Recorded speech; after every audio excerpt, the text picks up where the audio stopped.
YouTube, welcome back to my channel. It's Lydia with Sweet King's Garden, and today we're working on garden beds. So I am going to run inside and grab a fresh GoPro battery and then shoot a time-lapse video so you can see all of the progress that Alex and I make today. So we are finishing our fifth 4x12 raised bed and then making our 4x24 raised bed. I'm just so excited. So I'm gonna leave you here and you can check out the footage in just a moment. For all of the garden beds that we built as part of this expansion project, we utilized 4x6x8 and 4x6x12 pieces of treated lumber. The 4x6x8 pieces were cut in half and made 4 feet long, and that made up the width of each of the garden beds. And then of course we utilized the 12-foot pieces for the length of each garden bed and multiplied that by 2 in order to achieve the 4x24 garden bed. Also, in between each of the garden beds, we've allowed 6 feet in between, and that is to allow Alex and I an opportunity to navigate between each of the garden beds if we have the lawnmower. Also, as we're harvesting our produce, if we wanted to take a wheelbarrow or any other type of cart, we wanted to have enough room to actually get in between each of the garden beds. And lastly, we're utilizing a lot of trellises. So we wanted to make sure that the trellises that bridge from one garden bed to another are at an appropriate height to where it's not too low or too high.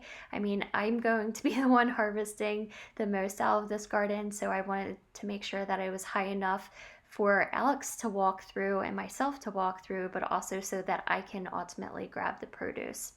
So with our fifth and final 4x12 foot bed, Alex and I started with the lowest point of that part of the garden plot and made sure that we leveled that. So although each of these garden beds are not the same elevation, by the end, if you were to take a level at the top of each of the garden beds, all of the garden beds arrive at the same height.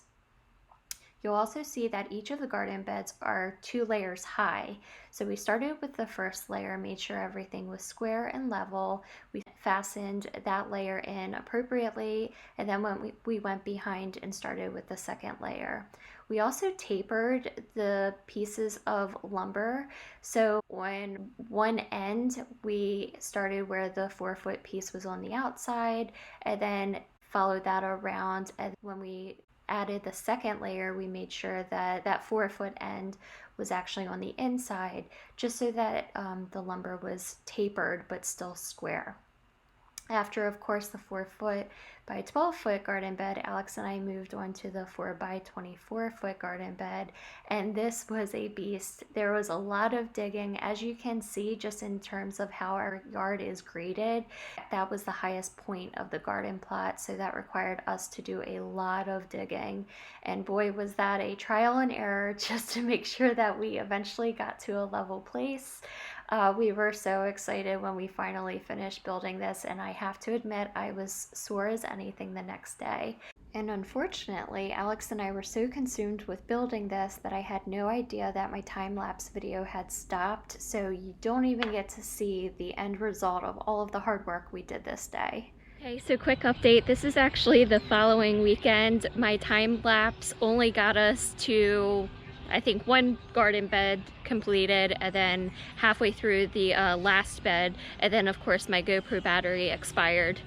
So I just want to show you what the garden beds look like now that we are officially done with building. So we have 5 4x12 garden beds and then 1 4x24-ish. We adjusted the measurements just slightly. But we've officially finished building our garden beds. So now Alex and I are going to work on setting the irrigation and just running them through these garden beds. During Black Friday, I went on Rainbird's website and found that they had a massive Black Friday sale. So I knew that we definitely needed to have some kind of irrigation for this upcoming gardening year, and definitely took advantage of that deal. So I'll link Rainbird's website. We ended up getting a number of things from their website and then also supplemented with some items from Amazon as well. But I'm going to start a small time lapse of us just setting this irrigation, and we'll go from there. Okay, back to narrating we go. So I'm getting plenty of practice here. So what I want you to visualize here is a capitalized letter E. And the 4x24 foot bed is of course the beginning of the E, and then you have the 3 dashes off to the side. So the top and middle part of the E has 4 4x12 foot beds total. So in terms of our irrigation layout, we're going to work inside of the E. So you're going to move from the garage underground up through the inside corner of the bottom part of the E, starting with the 4x24. It's going to go across the width of the 4x24 underground, come up through the inside corner of the 4x12 at the bottom, and then it's going to work its way up through the middle 4x12 and then the top 4x12. It's going to stop there. And then from the middle two 4x12s that then have an additional bed at the end of them, we're actually going to run our irrigation through the middle of those beds, underground, up through the center of the remaining 4x12s, and then it will have irrigation that goes through the length of each of those beds. Now for today, we only set the segments of the irrigation, not the entire irrigation system, and that is because we have to fill each of the beds with dirt so that we can have the irrigation running along top of each of the garden beds. Now, connecting in between each of the garden beds, that's what we did today. We routed everything underground and fed them back up through the inside of each of the garden beds. All right, I am inside and editing, so I have to admit, initially I was going to just do one big video of Alex and I finishing building the garden beds, setting the irrigation, filling up, like all of the steps before I could actually plant. I'm going to break that into segments. There's no way you're gonna wanna sit through all of that. So I will take you along the journey once I'm able to fill all of the garden beds up and then show you how the irrigation looks. I know that it was a bit abstract with me walking you all through the letter E and whatnot today, but I thank you for visualizing, and I hope you're seeing the progress that we have made since I started my channel. I invite you to go back to my very first video and just see what it looked like before our last 2 garden beds.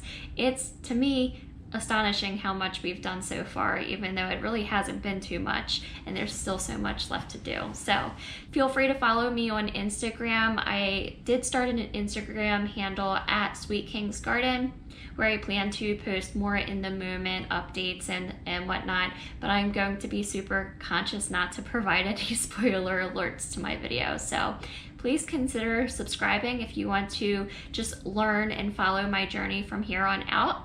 Thank you so much for all of your support so far. I really appreciate it. This whole YouTube thing has been quite scary, but it's helped me stay accountable and on track to get what I want accomplished in my garden. And I'm just so excited, and I hope that my videos really express that. So feel free to comment down below with any of your thoughts, suggestions, or stories that you have in your own gardening experience. I absolutely love the interaction with you all. So with all of that, I hope you enjoy the rest of your weekend and take care. Bye-bye.